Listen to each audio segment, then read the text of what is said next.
श्री स्वामी समर्थ, श्री गुरुदेव दत्त. आपल्या सगळ्यांचे तोचे एक समर्थ यूट्यूब चॅनलवर खूप खूप स्वागत आहे. नवरात्र सुरू होण्यासाठी फार दिवस शिल्लक राहिलेले नाहीत. प्रत्येकालाच नवरात्रामध्ये आई भगवतीची सेवाही करायचीच असते. ह्या सेवेमध्ये आपण कोणत्या तरी एका मंत्राचे अनुष्ठान करतो किंवा काही जण देवी भागवतचे पारायण करतात किंवा बरेच जण जे आहेत ते दुर्गा सप्तशती पाठाचे वाचन हे करत असतात. अतिशय सोपा ग्रंथ आहे व आई भगवतीची अतिशय उच्च कोटीची सेवा व आई भगवतीची अतिशय आवडती सेवा ती म्हणजे दुर्गा सप्तशतीचे अध्याय. तर हे दुर्गा सप्तशतीचे पाठ आपण जेव्हा करतो तर त्यावेळी पारायण करताना कोणते नियम पाळायचे असतात, पाठ कसे वाचायचे असतात, म्हणजे 9 दिवसांमध्ये 14 पाठ कशा प्रकारे करावे, त्यासोबतच दुर्गा सप्तशती कशी वाचावी, वाचण्याची पद्धत काय आहे ते आपण आजच्या व्हिडिओमध्ये जाणून घेणार आहोत. तर दुर्गा सप्तशती ग्रंथ हा सगळ्यांच्याच ओळखीचा आहे. कित्येक मुलींनी, स्त्रियांनी देवीची उपासना केलेली आहे. दुर्गा सप्तशती हे मार्कंडेय मुनींनी देवीची केलेली स्तुती आहे की जी 700 श्लोकांमध्ये गुंफली गेलेली आहे, की त्यामुळेच तिला सप्तशती असं म्हटलं जात असतं. तर ज्या महिलांना किंवा पुरुषांना कोणालाही ह्या सप्तशतीचे पारायण करायचे असेल तर त्यांनी संकल्प करूनच या पाठाला सुरुवात करायची आहे. तर नवरात्रीच्या दिवशी म्हणजे पहिल्याच दिवस ज्या दिवशी असेल, जर तुम्हाला पाठ करायचे असतील तर पहिल्याच दिवशी संकल्प हा करावा लागतो. तर दुर्गा सप्तशती वाचताना आपण सगळ्यात अगोदर स्वामी स्तवन म्हणतो, त्यानंतर एक माळ श्री स्वामी समर्थ मंत्र म्हणत असतो व त्यानंतर देवी अष्टोत्तर नामावली वाचायची आहे व त्यानंतर देव्या कवच वाचायचं आहे. देव्या कवच वाचताना जेव्हा ओम अस्य श्री चंडी कवचस्य ब्रह्म ऋषी अनुष्टुप छंदः चामुंडा देवता अगण्य सोक्त मातरो बीजम दिग्बंध देवतास्तवम श्री जगदंबा प्रीत्यर्थ सप्तशती पाठांगंत्वेन जपे विनियोग. हा जेव्हा विनियोग आपण करत असतो त्यावेळी आपल्या उजव्या हातामध्ये थोडंसं पाणी घ्यायचं आहे आणि विनियोग हा शब्द बोलल्यानंतर ते पाणी ताटलीत सोडून द्यायचं व ते वाचून देव्या कवच वाचून झाल्यानंतर अर्गला स्तोत्र वाचायचं. अर्गला स्तोत्रला देखील विनियोग हा शब्द आहे, त्यामुळे तिथे देखील हातामध्ये पाणी घ्यावं लागेल आणि ते पाणी ताटलीत सोडावं लागेल. त्यानंतर कीलक स्तोत्र जेव्हा येतं तेव्हा कीलक स्तोत्रात देखील विनियोग शब्द आहे, तर हातात पाणी घेऊन ते पाणी ताटलीत सोडायचं. कीलक स्तोत्र वाचताना मध्ये रात्री सुक्त येतं, तर तुम्हाला असं वाटेल की रात्री सुक्त हे वाचायचं की नाही, तर हो, रात्री सुक्त देखील कीलक स्तोत्र म्हणून झाल्यानंतर रात्री सुक्त देखील वाचायचं आणि ही सेवा झाल्यानंतर आपल्या पाठाला सुरुवात होते. तर देवीचे पाठ वाचताना देखील पहिल्या, दुसऱ्या आणि 5व्या अध्यायामध्ये विनियोग हा शब्द येतो, तर तिथे देखील हातात पाणी घेऊनच विनियोग करायचा आहे. म्हणजे बघा, आता इथे पहिला अध्याय आहे व पहिल्या अध्यायात विनियोग हा शब्द आलेला आहे, तर आपण बघा हातात पाणी घेतलं आणि म्हटलं ओम प्रथमचरित्रस्य ब्रह्मा ऋषिः श्री कालिका देवता गायत्री छंदः नंदाशक्तिः रक्तदंतिका बीज अग्रिसत्व ऋग्वेद स्वरूप श्री महाकाली प्रीत्यर्थ प्रथमचरित्र जपे विनियोग असं म्हणून हातातलं पाणी ताटलीत सोडून द्यायचं आहे आणि त्यानंतर मग ध्यान म्हणायचं. त्यानंतर ओम ए मार्कंडेय उवाच असं प्रत्येक शब्द बोलून एकही शब्द मिस करायचा नाही, प्रत्येक शब्द हा बोलला गेला पाहिजे. तर अशा प्रकारे देवीचे 1 ते 13 अध्याय हे वाचायचे आहे व 1 ते 13 अध्याय वाचून झाल्यानंतर येतं ते म्हणजे रहस्य.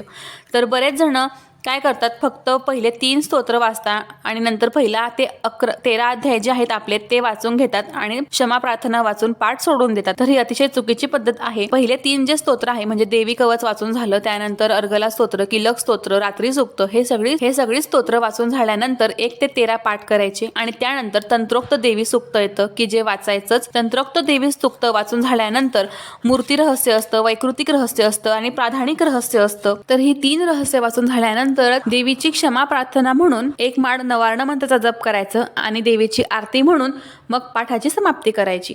तर अशाच प्रकारे ह्या पाठाचं वाचन हे केलं गेलं पाहिजे. तर आता आपण पाठ जेव्हा तुम्ही लावणार आहेत, संकल्प करून तुम्ही नवरात्रीत देवीचे पाठ करणार आहात, तर नियम कोणते पाळावे. तर सगळ्यात पहिला नियम, जनरली हा नियम सगळे पाळतच असतील की मांसाहार करायचं नाही किंवा घरात देखील मांस आणायचं नाही. प्रत्येक जण नवरात्रीमध्ये तरी असा प्रकारचं कोणी करणार नाही, म्हणजे मांस कोणी खाणार नाही. पण एक माहिती म्हणून सांगते की घरामध्ये मांसाहार किंवा मद्यपान या गोष्टी पूर्ण वर्ज्य करायच्यात. खोटे बोलणे किंवा निंदा करणे, अपशब्द बोलणे या गोष्टी कटाक्षाने टाळाव्यात. पारायण करताना जर तुम्हाला वाटेल की मी मनातल्या मनात वाचते, तर मनातल्या मनात वाचायचं नाही.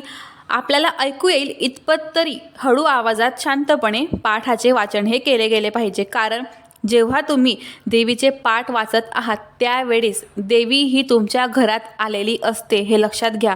तुम्हाला देखील तो अनुभव येईल. जर तुम्ही एकदम मनापासून पारायण केलं, देवीचे पाठ वाचले, तर तुम्हाला जाणवेल की हो, माझ्या बाजूला देवी बसून पारायण ऐकत होती. हो, हे अगदी मी जे सांगत आहे ते सत्य आहे की जेव्हा आपण पाठ किंवा कोणतीही सेवा करतो त्यावेळेस ती देवता सूक्ष्म रूपाने आपल्या घरामध्ये ते पाठ किंवा ते जे वाचन चालू आहे ते ऐकण्यासाठी आलेली असते. तर जेव्हा तुम्ही देवीचे पाठ वाचण्यासाठी स्वतःचे आसन टाकाल त्यावेळेस एक आसन देवीसाठी देखील मांडायचं आहे. म्हणजे एका वेळेस 2 आसन तिथे असले पाहिजे. कारण एका आसनावर बसून तुम्ही पाठ वाचाल तर दुसऱ्या आसनावर बसून तुम्ही हे समजून घ्यायचं की तुम्ही तो अध्याय देवीला वाचून दाखवत आहात अशा अविर्भावातच पारायण हे झालं पाहिजे. म्हणजे अतिशय मनापासून. मी हे जे सांगते ते एक वेळेस करून बघा. तुम्हाला मी खरंच सांगते तुम्हाला इतका जबरदस्त आणि इतका छान अनुभव येईल ना, तुम्ही देखील म्हणाल की हो म्हणजे मी आजवर केलेल्या पारायणामध्ये व आता ह्यावेळी केलेल्या पारायणामध्ये खूप काहीतरी बदल मला जाणवलेला आहे. तर हे नक्की करून बघा. आणि त्यानंतर जर मुलगी आहे जिचं लग्न झालेलं नसेल पण तिला देवीची सेवा करायला आवडते तर तिने अंगावर साडी नेसून, हातात काचेच्या 2 बांगड्या घालून, कपाळावर टिकली न लावता कुंकू लावून, कानातले घालून, पायामध्ये साखळ्या वगैरे या गोष्टी करून मग पाठाला बसायचं आहे. आणि विवाहित स्त्रिया असतील तर त्यांनी देखील नेहमीप्रमाणे साडी घालून, भांगेत सिंदूर लावून, कपाळावर कुंकू लावून, कानातले, मंगळसूत्र, हातात बांगड्या, पायात जोडवी, जे पण काही गोष्टी असतात आपल्या ज्या शृंगाराच्या, तो पूर्ण शृंगार हा अंगावर असला पाहिजे. म्हणजे जे आपण विवाहित असल्याची खूण असते तर त्या गोष्टी ज्या आहेत शृंगाराच्या त्या अंगावर परिधान करून मग पारायणाला सुरुवात करायची आहे. कसं आहे ना, जर आपण व्यवस्थित स्वच्छ मनाने नीटनेटकं अंगावर स्वच्छ असं वस्त्र धारण केलं ना तर मन देखील स्वच्छ आणि सुंदर होतं. आणि पाठ वाचण्यासाठी आपलं मन देखील कामं केले आणि लगेच घाईघाईमध्ये पाठ वाचायला बसल्या तर एकतर त्या पाठात देखील मन लागणार नाही. पण तुम्ही व्यवस्थित शुचिभूत होऊन अंगावर स्वच्छ व्यवस्थित वस्त्र नेसून, असं नाही की नवे कोरेच घातले गेले पाहिजे, जे आहे ते वस्त्र पण ते स्वच्छ असले पाहिजे असं नेसून व्यवस्थित शृंगार करून जर तुम्ही देवीसमोर पाठ वाचायला बसला ना तर एक आंतरिक जे पॉझिटिव्ह व्हायब्रेशन आहेत ते आपल्या आजूबाजूला देखील यायला लागतात आणि आपल्याला देखील चांगलं वाटतं. तुम्ही असं झोपेतून उठले दुपारी किंवा थोडे लेटले आहात आणि मग पाठ वाचायला बसा तर तुम्हाला त्या पाठात चित्त लागणार नाही, वारंवार जांभया येत. हे देखील सत्य आहे. करून बघा असं ट्राय की तुम्ही कामं वगैरे केले, दुपारचा पाठ वाचायचा आहे तर लेटून घेतलं, मग 4 वाजेला पाठ वाचायला बसली तर बघा त्या पाठामध्ये तुम्हाला सगळ्यात जास्त जांभया, शिंक आणि आळस यायला सुरुवात होईल. पण तुम्ही एकदम व्यवस्थित सकाळी उठून शुचिभूत होऊन जे आपले व्यवस्थित तयारी वगैरे करून पाठाला बसले ना तर त्या पाठामध्ये तुम्हाला जांभई, शिंक येणार नाही. पुरुषांना देखील देवीची सेवा करायला आवडते तर जे पुरुष सेवेकरी आहेत त्यांनी देखील पारायण करताना काय करायचंय, चामड्याच्या ज्या वस्तू असतात त्या कटाक्षाने टाळायच्या आहेत. म्हणजे कमरेला बेल्ट लावून बसू नये, पाकिट जे आहे चामड्याचं ते वापरू नये जर चामड्याचं असेल तर, किंवा चप्पल जर आहे ती चामड्याची असेल तर ती चप्पल देखील वर्ज्य करावी, साधी चप्पल घालावी, साधं पाकिट वापरावं. तर ह्या गोष्टी कटाक्षाने पाळाव्यात. जर पारायण करताना जर तुम्हाला शिंक आली किंवा जांभई आली, झोप लागत असेल तर त्यावेळेस आचमन हे प्रत्येक वेळेस केलंच गेलं पाहिजे. म्हणजे पारायण करता करता 3-4 वेळेस शिंक आली तर तुम्हाला 3 ते 4 वेळेस आचमन हे करावंच लागेल. कारण आचमन केल्याने शुद्धी होते आणि आचमन केल्यानंतर शक्यतो जांभई किंवा शिंक येत नाही. एकतर पारायण करण्याच्या सुरुवातीला आचमन करण्याची पद्धत आहे तर पाठाला बसण्याच्या अगोदरच संकल्प करण्याच्या आधी आचमन हे अवश्य करावं. आणि पारायण करताना ते शक्य असेल तर एकाच बैठकीत पूर्ण करावं. मध्ये मध्ये उठू नये किंवा मध्येच कोणासोबत बोलू नये. कुणाचा फोन आला, घेतला, फोनवर बोलले आणि परत पाठाला सुरुवात केली तर असं करू नये. कारण मी तुम्हाला अगोदरच सांगितलं पाठ ऐकण्यासाठी देवी बसलेली असते. जर तुम्ही मध्येच असं बोलत असाल तर तिला देखील वाटेल की हिचं लक्ष काय आपलं पाठ करण्यामध्ये आहे किंवा काय सेवा मनापासून करते. तर अशा वेळी प्लीज मोबाईल सायलेंटवर ठेवून बाजूला ठेवा. फक्त आपल्याला 1 तास देवीसाठी द्यायचा आहे. तर अशा वेळेस फोनवर बोलणं टाळायचं, उठायचं नाही. तर आता जाणून घेऊया की पारायण करण्याची मांडणी कशा प्रकारची आहे, मांडणी कशी करावी. तर अतिशय साधी सोपी मांडणी आहे, खूप काही करायची गरज नाही. एक पाठ ठेवावा जो असेल तो. तर पाटावर स्वच्छ असं लाल, पिवळं, जे केशरी जे वस्त्र असेल ते वस्त्र ठेवायचं आणि त्यावर देवीची पोथी ठेवायची. आपल्याकडे जर देवीचा फोटो असेल तर फोटो ठेवायचा, टाक असेल तर टाक ठेवायचा, मूर्ती असेल तर मूर्ती ठेवायची, जे असेल ते ठेवायचं. नसेल काही तर एक खाली तांदूळ ठेवायचे व तांदळावर सुपारी ठेवून तिला कुलदेवता समजून तिच्या समोर पाठ वाचायचा. एक दिवा ठेवावा की जो पाठ वाचेपर्यंत तेवत असला पाहिजे. पाटाभोवती सुबकशी रांगोळी काढायची. बस इतकीच सेवा आहे.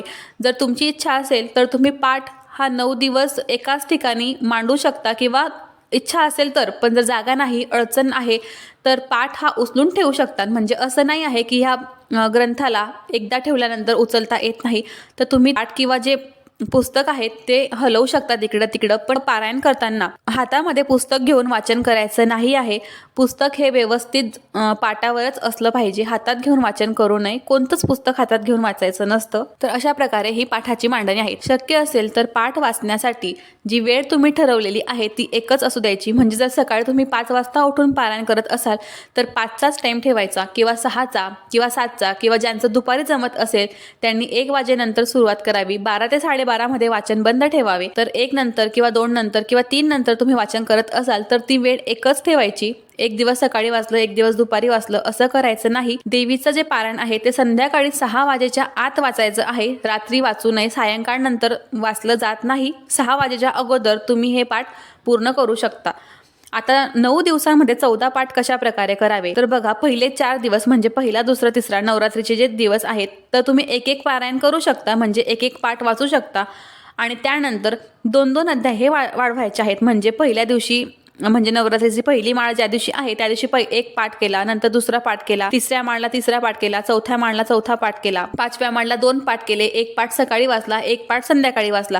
तर असे एका दिवसामध्ये 2 पाठ होत असतात. तर असे 9 दिवसांपर्यंत तुम्ही 2-2 करू शकतात, किंवा तुमची इच्छा असेल तर पहिल्या दिवशी देखील तुम्ही 2 पाठ हे करू शकता. तर असं करत करत तुम्ही नवरात्रीच्या 9 दिवसांमध्ये 14 पाठ हे करायचे आहे. जर तुमची इच्छा असेल तर तुम्ही संपुट लावून देखील पाठाचं वाचन करू शकतात. संपुटित पाठ ही सेवा काम्य सेवा आहे, की ज्या सेवेमध्ये जर तुमची जी इच्छा असेल ती इच्छा बोलून त्या मंत्राचं संपुट लावायचं आहे आणि प्रत्येक ओळीला संपुट लावून तो मंत्र म्हणायचा आहे. त्याला संपुटित दुर्गा सप्तशती असं म्हटलं जातं. तर प्रत्येकाने आवर्जून आई भगवतीची ही अतिशय उच्च कोटीची सेवा करायची आहे.